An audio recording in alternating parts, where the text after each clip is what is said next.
Extrait du discours de Pierre Lelouch, ex-ministre de la République française au Centre européen du judaïsme. Pour que la République s'installe durablement, il a fallu casser l'Église catholique. Et on l'a fait, on a nationalisé. Et je ne parle même pas des violences commises pendant la période vendéenne, où il y a eu quand même 300 000 morts. Dans l'ouest de la France, où on attachait les curés et les nonnes nus, et pour les jeter dans la Loire. On exécutait les bébés. Il faut lire les rapports du général Turreau, qui raconte comment on a maté les cathos de l'ouest de la France. Mais après, pendant la préparation de la loi, on a viré les moines des monastères. Manu militari. Ceux qui ne signaient pas, qui ne se rendaient pas à la République, étaient virés. Beaucoup sont partis à l'étranger. Je rêve, mais aujourd'hui, on est confronté à un problème colossal d'islamisation de la France. J'attends de voir ce que la République est capable de faire. Elle est dans l'incantation de la laïcité du matin au soir, mais moi je vois de plus en plus de voiles dans la rue à Paris. Je vois un entrisme total des frères musulmans un peu partout, dans tous les compartiments de la société. Les frères musulmans sont une secte maçonnique atanique, évidemment, qui sert toujours les intérêts de l'empire anglo-américano-sioniste du monde occidental. La République est couchée dans l'islamisme. Voilà, alors, pour que la République s'installe ce qui a été durablement, il a fallu casser l'Église catholique. Voilà. Et on l'a fait. Ce qui a été imposé par l'Ordo Abcao. Alors, au début, il faut toujours aller à la racine. La maçonnerie a une secte atanique qui a créé une idéologie qui s'appelle la République. Et elle s'est imposée en France par l'Ordo Abcao et par par les dits philosophes des Lumières, c'est-à-dire la branche maçonnique. La secte atanique franc-maçonne agit toujours de deux manières. Elle a toujours deux branches. Une, c'est l'Ordo Abcao, ce que vient nous décrire, ce qui vient de décrire l'ex-ministre Pierre Lelouch, et il y a la branche moderniste, ce qu'ont été les dits philosophes des Lumières, tels Voltaire, tel Diderot.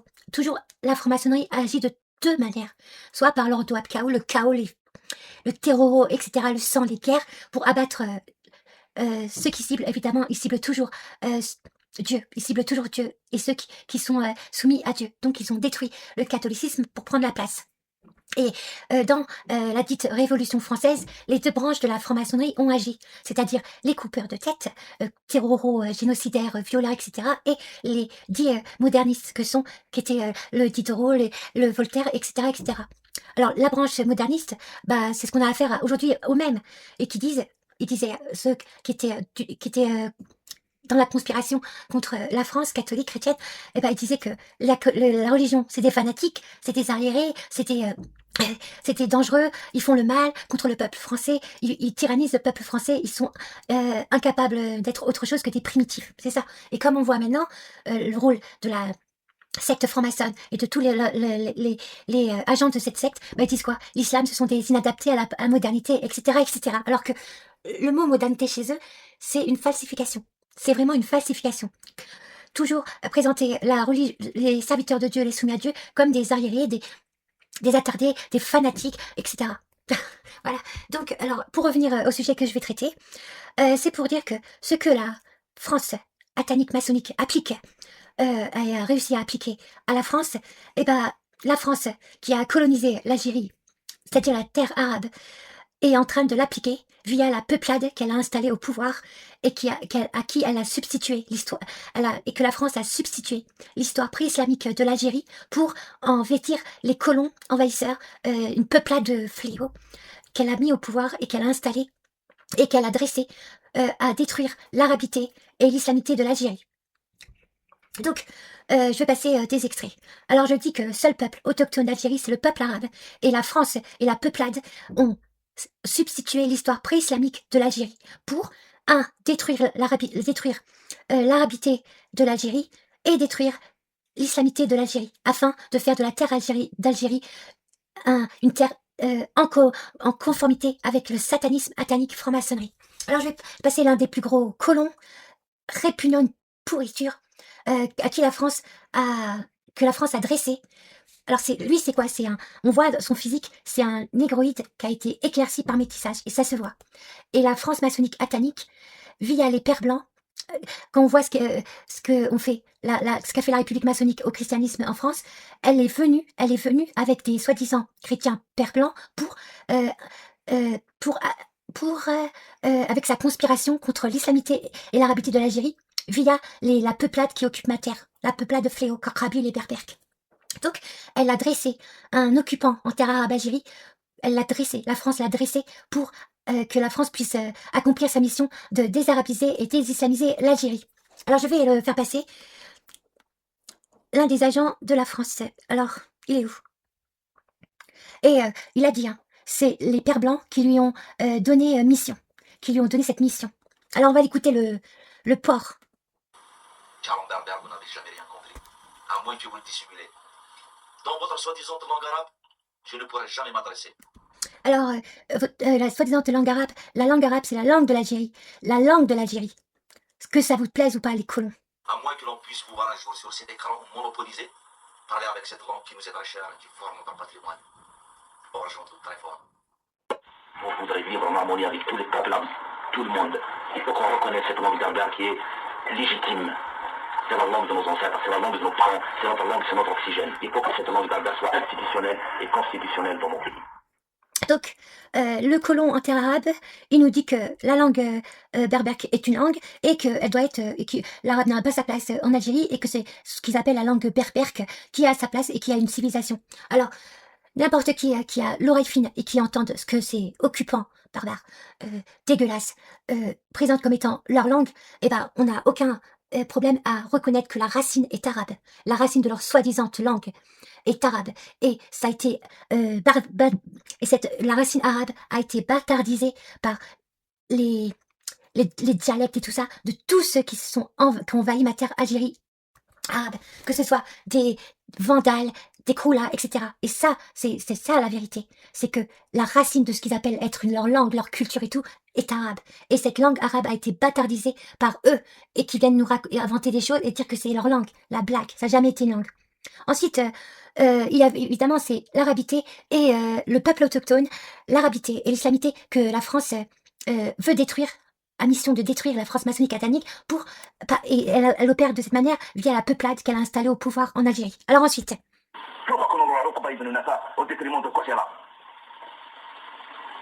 Aujourd'hui, on retrouve un lycée, Rokba. On ne trouve plus une mosquée au Rokba, une ville Rokba.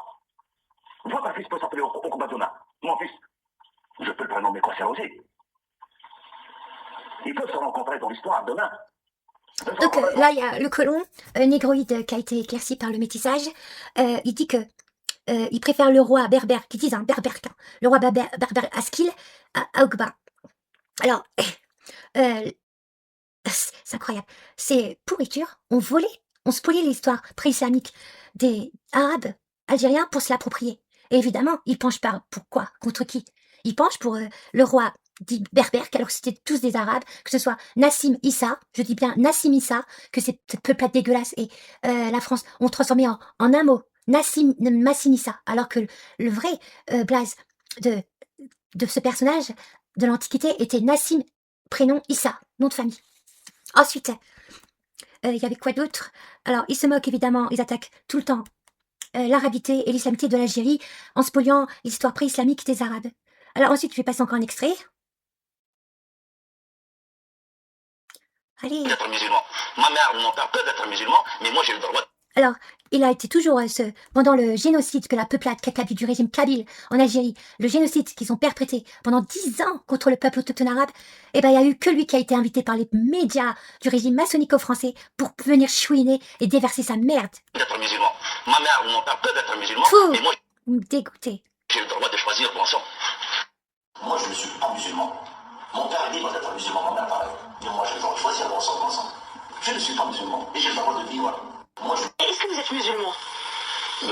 Mes parents peut-être sont c'est toujours sur les médias français, maçonniques, ataniques, comme par hasard. musulmans, mais moi Pendant que le régime kabyle exterminait les femmes enceintes, ouvrait des ventres, massacrait des enfants, exterminait, pratiquait le génocide en Algérie pendant plus de 10 ans, la France accueillait qui? Donnait la parole à qui? À ça. À ça. ne sont pas musulmans. Donc vous êtes un laïc. Je suis un laïc et je crois que la laïcité s'explique. Mais comment est-ce Voilà, toute la doctrine maçonnique atanique française, le colon a été dressé à ça. À toute la propagande, toute l'idéologie maçonnique atanique, le colon a été dressé à ça par la France. qu'on peut être laïque et vivre dans un pays musulman? L'Algérie n'est pas un pays musulman. L'Algérie est sous un régime satanique, atanique, franc-maçon, république. Tout d'abord, Et les maîtres en sont la peuplade kakabyle et berbère. la laïcité, il faut qu'on ne ni de l'athéisme, ce n'est pas l'athéisme, la laïcité. Allez, vous avez la peuplade, vous avez des cerveaux limités. Hein. Dire que la laïcité, c'est pas l'athéisme, c'est encore pire que l'athéisme, c'est juste athéisme. La laïcité, c'est dissocier la religion de l'État. Voilà, Et voilà, comme Tariq Ramadan, voilà. Et l'Algérie, avant l'invasion française, a été conforme à l'islam. Après l'invasion française et la soi-disant dite décolonisation de la France, elle a été totalement mise sous conformité athénique, maçonnique, république. Et une chose est très importante. Il est grand temps en Algérie qu'on évacue la religion du champ politique. Et peut-être qu'un jour, on rentrera dans le concert des nations. Donc le Kakrabil, colon, en Algérie, il nous dit qu'il faut qu'on sépare la religion de l'État en Algérie. Alors que l'État algérien n'est aucunement islamique, c'est maçonnique. Et ensuite, Moi, je ne suis pas musulman. Mon père est libre d'être musulman, mon père pareil. Mais moi, je dois choisir mon sens. Je ne suis pas musulman. Je suis algérien, autochtone de ce pays. un envahisseur, la peuplade d'envahisseurs, lui qui a été, qu'on voit son physique, on n'a aucun doute que c'était un négroïde qui a été éclairci par métissage. D'ailleurs, toute sa vie, il a fait que cacher ses traits négroïdes crépus de cheveux, en mettant d'abord des litres de lac sur ses cheveux pour cacher ses racines négroïdes, et après, il a mis, quand il a découvert le lissage brésilien, il a lissé ses cheveux. Tout pourriture. Je ne suis pas arabe identitaire. Tu n'es pas un autochtone d'Algérie. Je suis algérien, autochtone de ce pays. Tout ce qu'ils disent, cette peuplade dégueulasse, c'est la disquette française. Vous n'êtes en rien autochtone d'Algérie. Je ne suis pas arabe identitairement. Non, bien sûr que tu n'es pas ni arabe racialement, ni arabe identitaire ou je sais pas quoi. Vous êtes une peuplade qui a envahi ma terre, Algérie. Et évidemment, à cette époque, les Arabes ne connaissaient pas les frontières, donc tous ceux qui rentraient chez eux, ils ne sévissaient pas. Et maintenant, on n'a pas fini de payer et de subir cette peuplade dégueulasse. Je ne suis pas obligé d'être musulman. C'est pas pour le peuple. Soi-disant, il joue le père qu'il était forcé à être musulman. Est-ce qu'en Algérie, on est forcé à être musulman? Bah non, mais on doit se protéger contre cette peuplade dégueulasse. Je ne peux pas respirer l'oxygène de l'Algérie. Voilà, alors c'est pour... L'intro a duré plusieurs minutes, mais c'est pour passer au sujet de l'effroyable imposteur, partie 3. Ah non, il faut que je passe aussi ça. Ça, il faut aussi que je le passe. Encore la peuplade dégueulasse. Alors, je vais passer un extrait. Azul. Alors, le mot Azul, la peuplade, à qui vous l'avez volé, la peuplade de spolieurs, de pervenus, de sans-histoire? À qui vous l'avez volé, ce mot Azul? Bah, vous l'avez volé à la langue espagnole. Et je dis que la langue espagnole est bourrée de mots arabes. Salut, bonjour tout le monde. Je reviens répondre à vos interpellations par des questions très courtes. Effectivement, vous avez raison. En Algérie, le drapeau palestinien, il est arboré avec aisance, avec fierté, avec je ne sais pas quoi. Mais le drapeau amazigh. Alors, maintenant, vous faites appeler Amazigh. Moi, je dis Amazigh Khala. Alors, vous dites que ce symbole est à vous.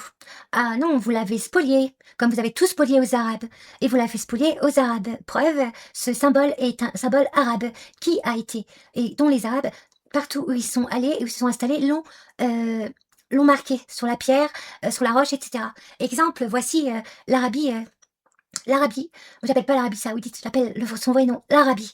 Voilà le symbole où il était. Et quand les Arabes, que ce soit du Golfe, de la péninsule arabique, les Arabes d'Afrique du Nord, etc., ce qu'on appelle l'Afrique du Nord, tous ont été, même jusqu'au sud méditerranéen, ils ont mis leur symbole arabe. Et la France, évidemment, l'Occident sioniste maçonnisé, spolie avec vous les Arabes pour vous attribuer ce symbole alors que c'est un symbole arabe. Et depuis, vous pavanez sur ma terre en autochtone et avec ce symbole alors que vous l'avez spolié à mes ancêtres arabes.